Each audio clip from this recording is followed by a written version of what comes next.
ધર્મલોકમાં આપ સૌનું હૃદયપૂર્વક સ્વાગત છે। આજે આપણે એક એવી સફર પર નીકળવાના છીએ જે ખાસ કરીને વૃશ્ચિક રાશિના જાતકો માટે આશા અને પરિવર્તનનું નવું કિરણ લઈને આવી છે। એપ્રિલ 2026નો આ મહિનો તમારા જીવનમાં માત્ર કેલેન્ડરના પાના બદલવા માટે નથી આવ્યો, પરંતુ તે તમારા ભાગ્યની રેખાઓમાં નવી ઊર્જા ભરવા માટે આવ્યો છે। આપણે ઘણીવાર જીવનમાં એવું અનુભવતા હોઈએ છીએ કે જાણે કોઈ અદૃશ્ય સાંકળોએ આપણને જકડી રાખ્યા છે। માનસિક અશાંતિ અને કામમાં અવરોધો જાણે આપણો પીછો નથી છોડતા। પરંતુ આ મહિને બ્રહ્માંડમાં ગ્રહોની જે ચાલ બદલાઈ રહી છે તે સ્પષ્ટ સંકેત આપી રહી છે કે હવે તમારા સંઘર્ષના દિવસો પૂરા થવા જઈ રહ્યા છે અને સફળતાના દ્વાર ખુલવાના છે। આ કોઈ સામાન્ય ફેરફાર નથી, પરંતુ 4 મોટા જ્યોતિષીય પરિવર્તનોનો સંગમ છે જે તમારા જીવનના અલગ અલગ પાસાઓ પર ઊંડી અસર પાડશે। સૌથી પહેલા વાત કરીએ એ બંધનમાંથી મુક્તિની, જેણે તમને છેલ્લા કેટલાક સમયથી માનસિક રીતે થકવી દીધા હતા। તમારી રાશિના સ્વામી મંગળ અત્યાર સુધી રાહુની પકડમાં હતા, જેના કારણે અંગારક યોગ જેવી સ્થિતિ સર્જાઈ હતી। તમે કદાચ અનુભવ્યું હશે કે નાની નાની વાતોમાં ગુસ્સો આવવો, મનમાં સતત ઉચાટ રહેવો અથવા લીધેલા નિર્ણયોમાં વારંવાર અડચણો આવવી એ આ સમયની દેણ હતી। પરંતુ હવે એપ્રિલની શરૂઆત સાથે જ મંગળ આ રાહુના પ્રભાવથી મુક્ત થઈ રહ્યા છે। આ મુક્તિનો અર્થ એ છે કે હવે તમારી બુદ્ધિ અને સાહસ સાચી દિશામાં કામ કરશે। ખાસ કરીને જો તમે સંતાનને લગતી કોઈ બાબતથી ચિંતિત હતા અથવા તેમના ભવિષ્યને લઈને કોઈ અટકેલા કામો હતા, તો 2 એપ્રિલ પછી તમને તેમાં નોંધપાત્ર પ્રગતિ જોવા મળશે। આ સમય તમારી આંતરિક શક્તિને ફરીથી મેળવવાનો છે, જ્યાં તમે સ્વયં પરનો વિશ્વાસ ફરીથી સ્થાપિત કરી શકશો।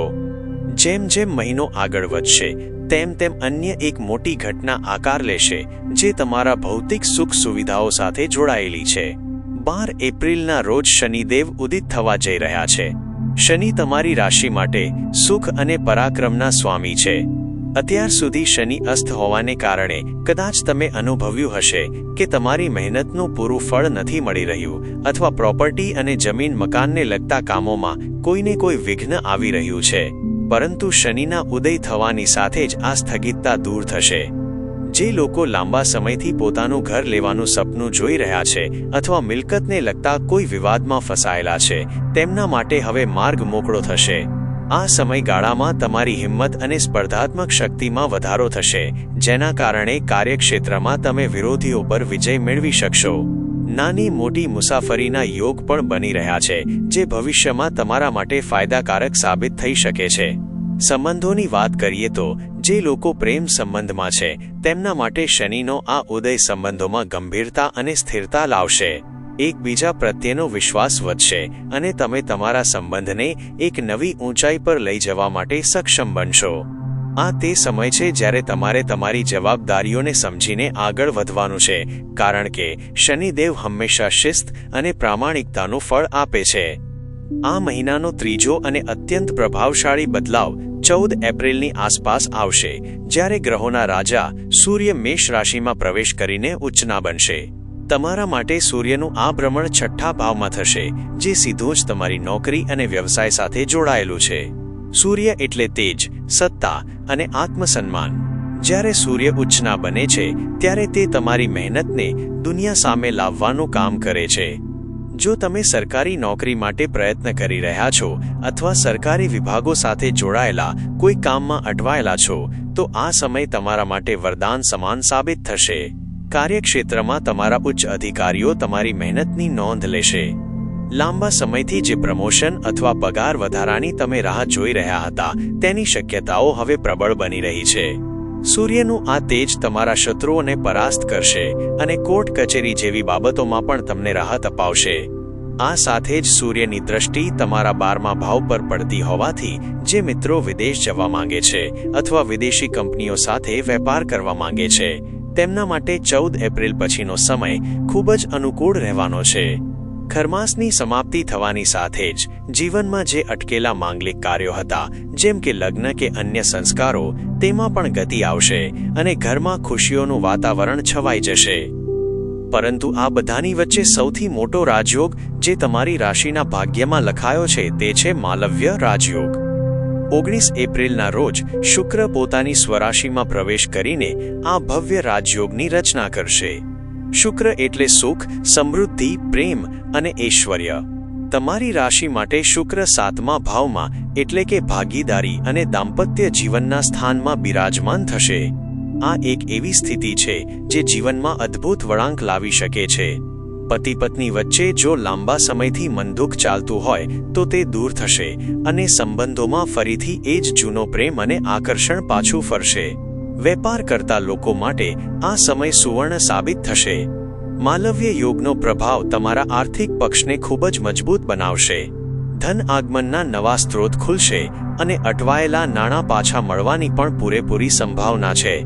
શુક્રની સીધી દ્રષ્ટિ તમારી રાશિ પર પડવાથી તમારા વ્યક્તિત્વમાં એક નવું આકર્ષણ જોવા મળશે.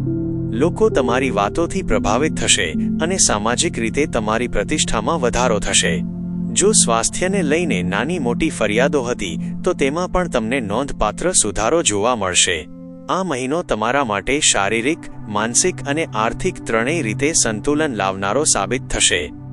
આ શુભ અસરોને વધુ પ્રબળ બનાવવા માટે તમારે કેટલીક સરળ આધ્યાત્મિક બાબતોનું ધ્યાન રાખવું જોઈએ. મંગળના અશુભ પ્રભાવોને સંપૂર્ણપણે નાબૂદ કરવા માટે આ મહિને સુંદરકાંડ અથવા હનુમાન ચાલીસાના પાઠ કરવા તમારા માટે અત્યંત કલ્યાણકારી રહેશે. દર મંગળવારે જો તમે કોઈ મંદિરમાં જઈને હનુમાનજી અથવા માતાજીના ચરણોમાં લાલ પુષ્પ અર્પણ કરો છો તો તે તમારા આત્મવિશ્વાસમાં વધારો કરશે અને આવનારા અવરોધોને દૂર કરશે. યાદ રાખજો કે ગ્રહો આપણને માર્ગ બતાવે છે, પરંતુ આપણી શ્રદ્ધા અને કર્મ એ માર્ગ પર ચાલવાની શક્તિ આપે છે. એપ્રિલ 2026નો આ સમયગાળો તમારા માટે એક નવી શરૂઆત છે, જેમાં તમારે જૂની નિષ્ફળતાઓ ભૂલીને પૂરા જોશ સાથે આગળ વધવાનું છે. બ્રહ્માંડની શક્તિઓ તમારી સાથે છે અને હવે સમય આવી ગયો છે કે તમે તમારા સપનાઓને હકીકતમાં બદલાતા જુઓ. તમારી ધીરજ અને સંઘર્ષનું ફળ મેળવવા માટે તૈયાર થઈ જાઓ, કારણ કે આ આખું વર્ષ જે ગતિએ આગળ વધશે તેમાં એપ્રિલ મહિનો તમારા માટે પાયાનો પથ્થર સાબિત થશે. તમારી અંદર રહેલા ડરને છોડી દો અને શ્રદ્ધા સાથે આગળ વધો. વિજય ચોક્કસ તમારો જ છે. આશા છે કે આજની આ માહિતી તમારા જીવનમાં નવી આશા અને ઉત્સાહનો સંચાર કરશે.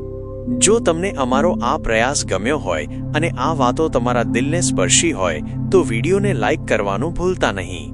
તમારી એક લાઇક અને સુંદર કોમેન્ટ અમને વધુ સારું કામ કરવાની પ્રેરણા આપે છે.